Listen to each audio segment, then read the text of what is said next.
how to choose a custodian for your RIA. That is question number 53 on the Transition to RIA question and answer series.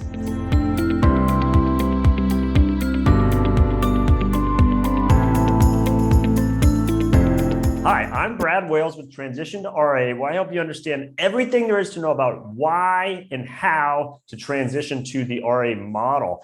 So in today's question, we're going to talk about, okay, if you do move into that model, how do you choose a custodian to use, or in some cases, which we'll get into, custodians, plural, to use with your new RIA path? And so as you might recall from previous episodes, and I'll make sure to link them in the show notes, there's three main ways into the RIA model. And because I've gone into them in depth, I'll just go real high level here. But the three main ways into the model are: start your own RIA, build out your necessary solution providers around you. Again, one of those solution providers would be a custodian. On the other end of the spectrum is to join an existing RIA platform that's already built out that infrastructure for you. And then there's kind of a go-between option there in the middle, which is where you can still have your own RIA and outsource a lot of the middle and back office functions of running the day-to-day of the RIA. No matter which of those paths you go down, though, you will need at least one custodian, sometimes more. Now,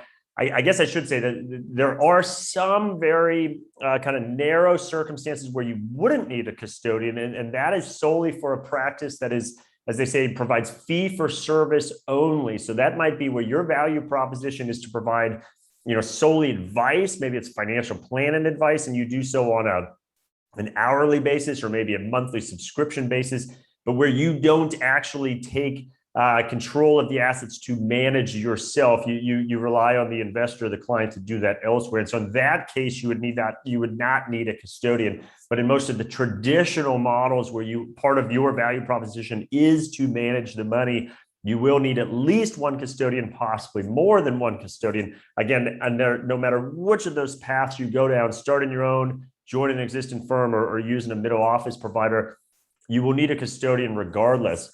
And so that's what I'm going to talk about in this episode, is some of the variables that go into helping you figure out which custodian or custodians to utilize. And this is the kind of conversation I have with advisors all day long, is helping them figure this out and figure out which one might be a better fit than others. And so what we're going to go over here today at kind of a macro level, just know that each situation is unique to each advisor, each team. And so this won't cover every imaginable scenario, but I think it'll give you at least some initial good guidance on it. So what I wanted to start with is just to acknowledge that there's a certain amount of, we'll call them table stakes, that any of the major custodians provide. And the reason I call them table stakes is because they are not a differentiator amongst the choices of custodians out there, and they're essentially must-haves. They're things that you will expect from your custodian, no matter which custodian you might select. And because of that, again, it's not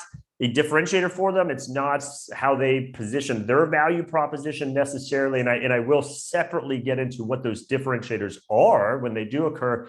But I did just want to run through a couple of table stakes just to keep in mind. So as an example, all of the major custodial options have massive scale. The custodial game is a very low margin, high scale business. And so it only works for the custodians to have massive scale, to have tens, hundreds of billions, sometimes trillions of dollars on their platform, because again, it's very low margin, but with that scale, they're able to provide the service for a reasonable fee. So again, any of the main choices you might look at, they all have that scale. Otherwise, they wouldn't be able to compete in the marketplace. So again, that alone is not a differentiator by any means.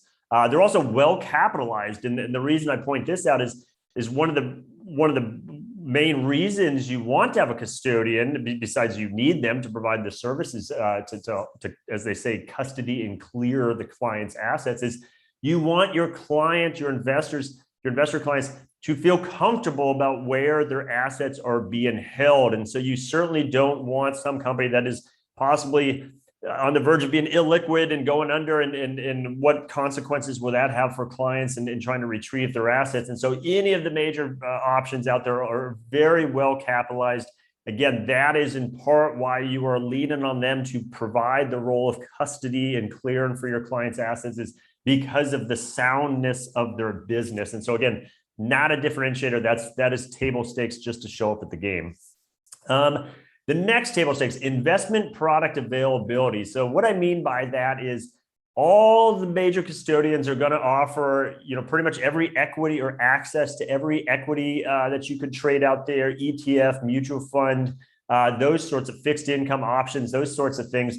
There is some slight variation. I did a whole episode, for instance, on mutual fund availability on maybe one custodian versus another. So there is some degree of variability, and that's part of your due diligence of a custodian, is to make sure that they can accommodate all of the solutions you're currently using with your clients, or at least that you want to continue to utilize with your clients. So it's worth pointing out there's some variability, but across the board, just throwing a number out there, I'd say 98% of whatever you're using currently is most likely already available at the custodian. Sometimes that could get a little tricky if you're using certain money managers, and that's a whole different conversation, because there's multiple different ways to access money managers through TAMPs and whatnot. So I won't dive into that in this episode, but the main point being is it's not a differentiator. They all offer thousands of mutual funds and ETFs and equities and all those sorts of things across the board. Next up is transition support. So all of these firms will certainly tell you they offer wonderful transition support to help you move your assets to them. And it is fair to say they do dedicate a lot of resources into providing a good transition experience for you.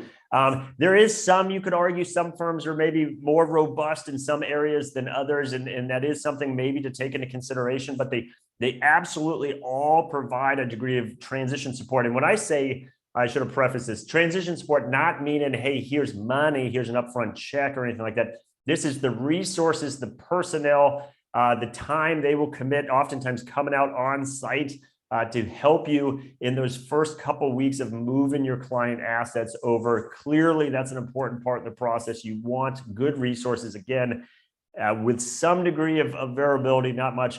They all provide transition support services because they need you to be a successful client of theirs to bring your clients with you. So they have a vested interest in doing everything they can to help you move the assets as well. And then final, just some random things like lending capabilities. Again, if you use margin in some of your clients' accounts, that's table stakes. Custodians actually love things like that. I did a whole episode on how custodians generate revenue. So opportunities like margin or non-purpose or securities-based lending, those sorts of things absolutely are available, because again, that is one of the primary ways that a custodian generates revenue. Again, I did a whole episode on that topic alone if you want to dive further.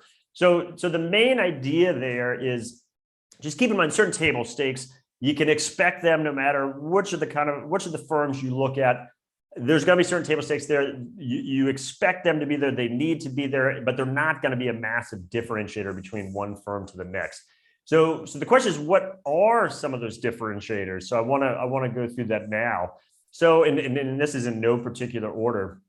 So each custodian potentially has a minimum amount of assets that you need to commit to moving them and realistically be able to deliver to use them as a custodian. Now that ranges. Some custodians actually have zero. They say, hey, we don't have any minimums. And others on the other range start in the 100 million plus range, which if you can't show that you currently have 100 million or show the pathway where that would quickly be achieved at least 100 million or up, they are not going to be a custodial solution for you. And so you say, well, why do I want some firm that has some high number when there's firms that have no minimums? And there's different opinions on that. Firms that have higher minimums would tell you, hey, we are trying to attract a particular size advisor, in this case, a larger advisor. And as a result, because that's all we will partner with or do business with, we can put all of our time and resources into the support of value and services those type of advisors need, and we can stay focused on that particular kind of slice of the advisor community. Whereas other firms, if they offer RAs of any size join their platform, that the counter argument, oh, well, they are spreading themselves too thin, and they are trying to be everything to everyone. And if that's the case, you're everything to no one. That's probably a little harsh argument to make. Because again, these firms have massive scale, so they can dedicate a lot of resources to even different size relationships along the way. But I think there is some truth to say, hey, if we are a little more focused on a particular advisor profile, they can dedicate more resources accordingly. So just something to be aware of. Depending on your size, some custodians will literally not even be an option for you, whereas others certainly will be available. The next differentiator to be aware of is kind of the value proposition of the custodian at a kind of a macro level. So what I mean by that, there are some custodians that their value proposition is to say, you know, Mr. or Mrs. Advisor, you go start an RIA, you come use our option as your custodian, and guess what? We have a fully integrated solution. So meaning we have all of the technology you need. We have the TAMP solution, we have the fee billing solution, we have everything you need already integrated seamlessly into our offering, and you literally can do the proverbial plug and play and be up and going, and off you go. And you think, wow, that's fantastic. Why would I not want that? And I'll circle back to sometimes where that can be a great thing and where maybe it's not a good thing. But then on the other end of the spectrum, you have some custodians that say, hey, as opposed to contributing our capital and resources to trying to build out our own technology, we would rather spend our resources on trying to integrate as best as possible with all of these wonderful, innovative, new entrants in the field of third-party technology solutions that are always improving their own product, and competition is forcing them to dedicate more resources themselves into improving the product. And so as opposed to trying to compete with that, we'd rather let them compete with that and you to choose from all of those choices. And instead, we are going to dedicate ourselves to making sure we can integrate properly and successfully with each of those third-party solutions. So is one better than the other? Not necessarily. It just matters ultimately what you want to do with your RIA. So one example on that where that integrated solution could be a challenge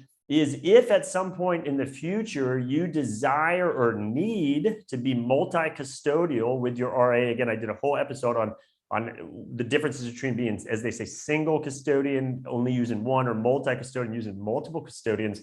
Is if you were using with your, as they say, primary custodian, if it's an integrated solution and you're using all of their technology and their TAMP solution, all those sorts of things, and then at some point in the future, you need or want to add another custodian to your availability for your clients to utilize, well, now the technology and the TAMP and whatnot from this integrated solution is not going to work with that other custodian.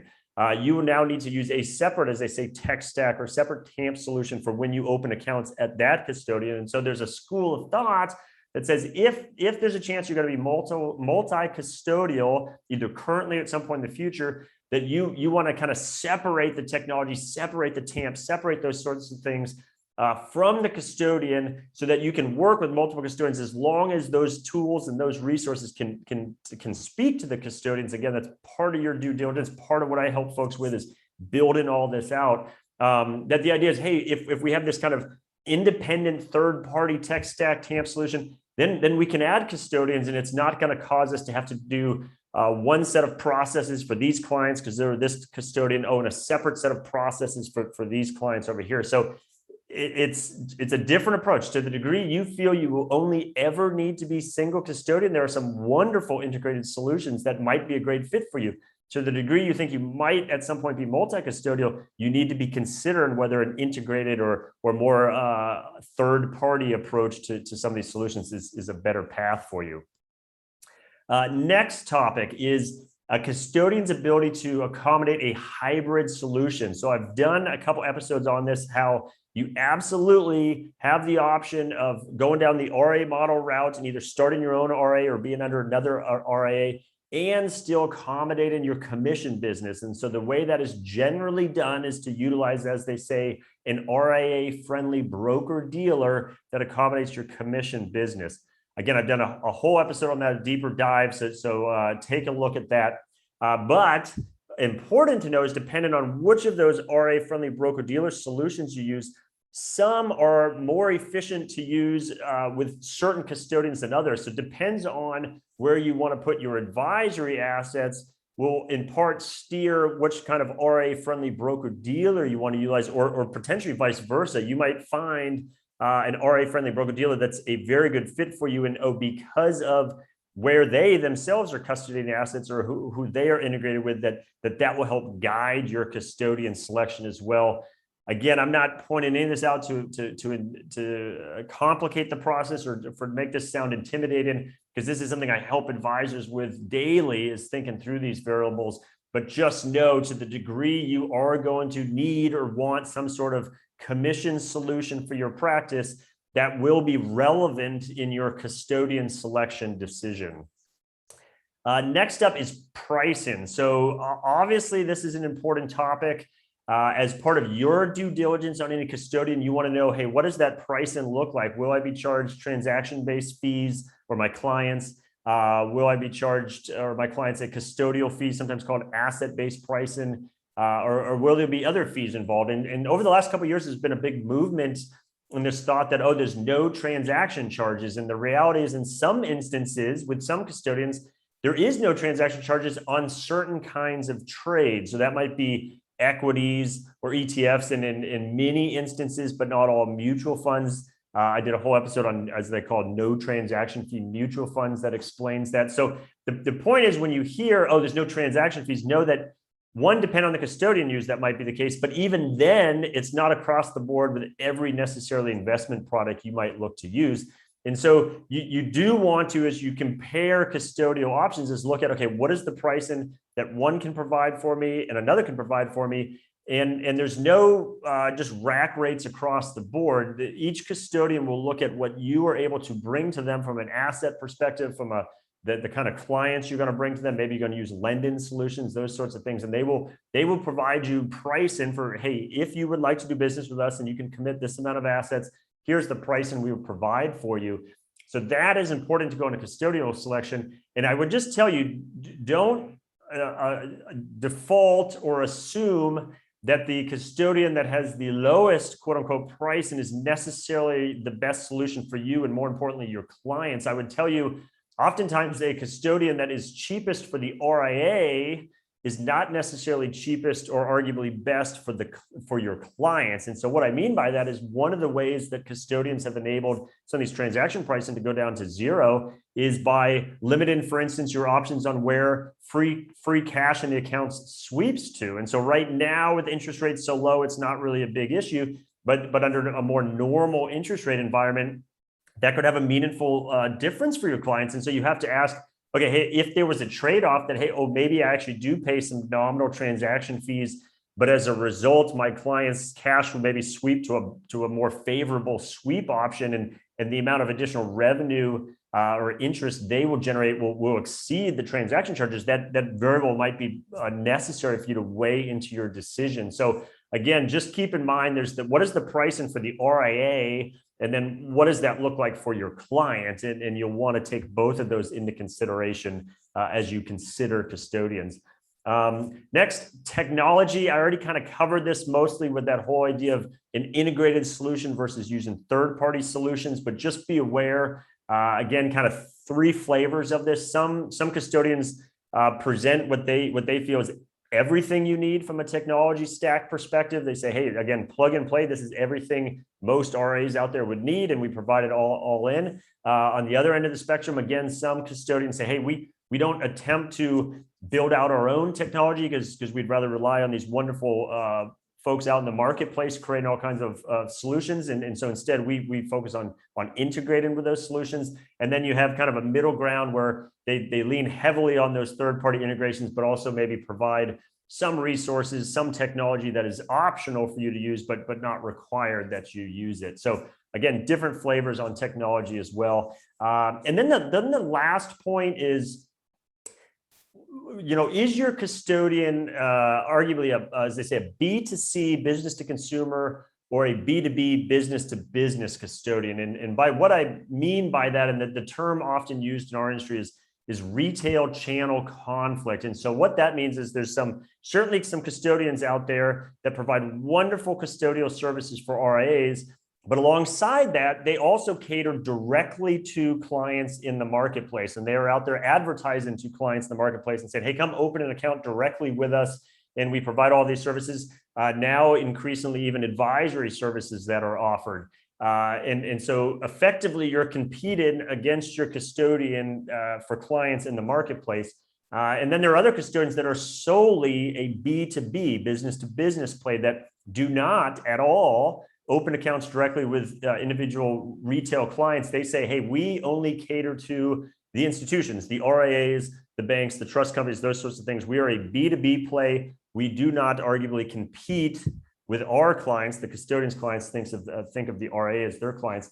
And we feel that is the best experience for all parties involved. And you say, oh, okay, again, which one's better than the other?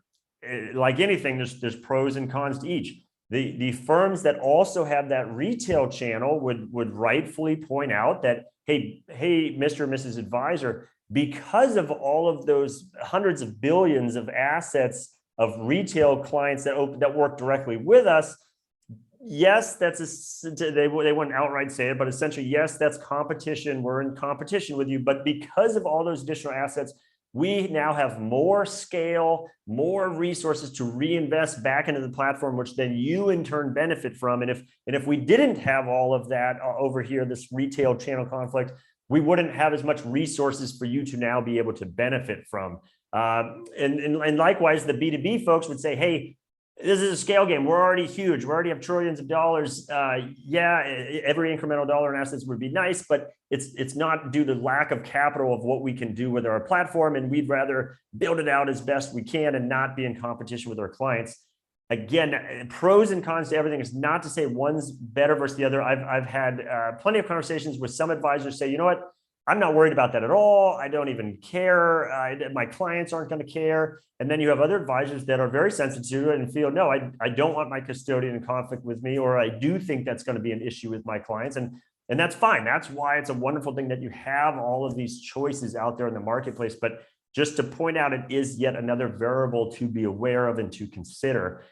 So the idea with all this is just to be aware that there's a lot of variables that go into choosing a custodian. Some, again, are table stakes. You can just expect them. You don't need to spend much time on them. They're going to be there for you. And then others are these differentiators, and to understand them, understand what you would be satisfied, and then to know which custodians check which of the boxes. And again, that's a big part of what I do is help advisors, understand just the whole custodial relationship, understand why they might want to be single versus multi-custodial, those sorts of things, and then really get in those weeds and say, okay, for you specifically, advisor, based on your needs, your client profile, your goals for the future, here's the custodians that are going to be a better fit for you than others. And other times, another advisor might be the exact opposite. So again, it's working through each of these variables one by one. So with that, like I said, my name is Brad Wales with Transition to RIA. Today's episode, wonderful example of the exact sort of thing I help advisors think through is first start with this at a macro level. How does this work? How does this RIA custodial relationship work? And then work through all these details to find the best solutions for each advisor based on their specific circumstances. I'd be happy to have that same conversation with you. If you're not already there, head on over to transitiontoria.com. On there, you can find all of my episodes. I got them in video format, podcast format, white papers, and then at the top of every page is a contact link. If you click on that, you can instantly and easily schedule time to have a one-on-one conversation with me to dive immediately into this topic, or as most cases, start at that more macro level and say, hey, Brad, help me understand what this RIA option looks like. Is this even something I should be exploring? And then to the degree it might make sense, okay, let's start peeling back the onion and start going through these layers and figuring out all of the options and all of the decisions that would go into this. Happy to have that conversation with you. But for now, I hope you found value in today's episode, and I'll see you on the next one.